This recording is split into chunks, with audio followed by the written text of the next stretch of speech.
তোমরা যারা এবার WBCS 2024টা দেবে, ঠিক আছে, তো কিছু কিছু কমন মিস্টেক্স, ঠিক আছে, যারা মানে প্রিপেয়ার হচ্ছ এখন, মানে প্রিপারেশান নিচ্ছ WBCS-এর জন্য, দেখো প্রথম মানে কিছু কিছু মিস্টেক্স আছে যেগুলো আমরা মানে অ্যাভয়েড করতেই হবে। যেমন হচ্ছে রিডিং টু মেনি বুকস।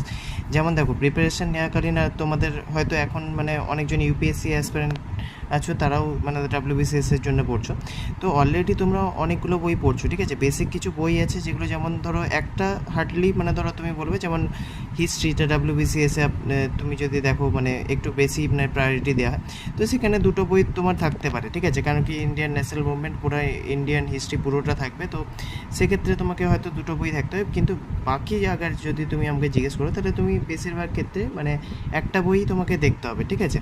এবার মানে অনেকগুলো রিসোর্স, কেউ হয়তো তোমাকে হয়তো ধরো তুমি স্পেকট্রাম পড়ছো, হঠাৎ করে কেউ অন্য একজন তোমাকে বললো না মডার্ন হিস্ট্রির জন্য এই বইটা পড়, তো এইরকম করা যাবে না, ঠিক আছে।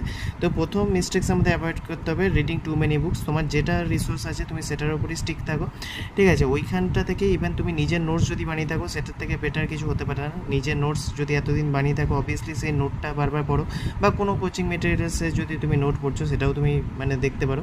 এবার দেখো ইগনোর করে অ্যান্সার রাইটিং। যেমন তুমি দেখো WBCS যখন পড়তে থাকবে, যখন তুমি মানে এখন থেকে যদি তুমি পড়ছো, ঠিক আছে, তাহলে তুমি মানে অ্যান্সার রাইটিংকে কখনো ইগনোর করো না। যেটা তোমার বিশেষ করে দেখো অপশনাল যে সাবজেক্ট আমি বলবো, ঠিক আছে, অপশনাল যেটা সাবজেক্ট ওটা তো তুমি করবেই, প্লাস হচ্ছে কিছু তোমার দেখবে যেগুলো তোমার কম্পালসারি ল্যাঙ্গুয়েজ পেপার, ঠিক আছে, ওইগুলোর এখন থেকে একটু একটু লেখা প্র্যাকটিস করো। কারণ কি এখন থেকে না করলে পরে শুধু পড়ে গিয়ে তোমার হবে না, কারণ কি ওইগুলো অ্যান্সার রাইটিং তোমাকে প্র্যাকটিস করতেই হবে।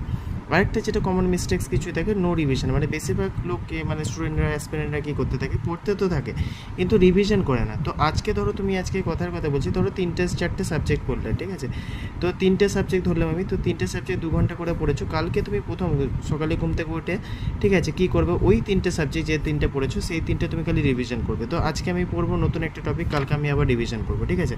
আরেকটা যেটা জিনিস হচ্ছে ইগনোরিং মকস, ঠিক আছে, 4 নম্বর মিস্টেকটা আমাদের যেটা অ্যাভয়েড করতে হবে। তোমরা দেখো মক টেস্ট দিতে হবে, ঠিক আছে, মানে সেটা তুমি ধরো ইভেন তুমি যদি মক টেস্ট মানে পারচেস নাও করে থাকো, তুমি এমনি করতে পারো, যেগুলো ধরো প্রিভিয়াস ইয়ার কোশ্চেন, ওগুলো তো নেটেও অ্যাভেলেবেল আছে।